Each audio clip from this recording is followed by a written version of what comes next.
I'm Dr George Kinnear. I'm a lecturer in the School of Maths and my research is in maths education. So one of the things I'm particularly interested in is online assessment and making use of sophisticated online assessment tools for mathematics. A particular kind of question I've got really into asking students recently is to come up with examples of objects, because it's a really good way of seeing what they understand about an idea.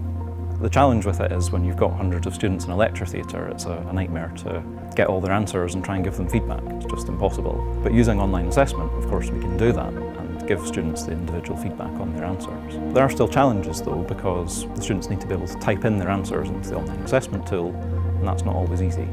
So I'm currently thinking about the kinds of questions that we can ask using the tools that we have, and also doing research on how students respond to those questions.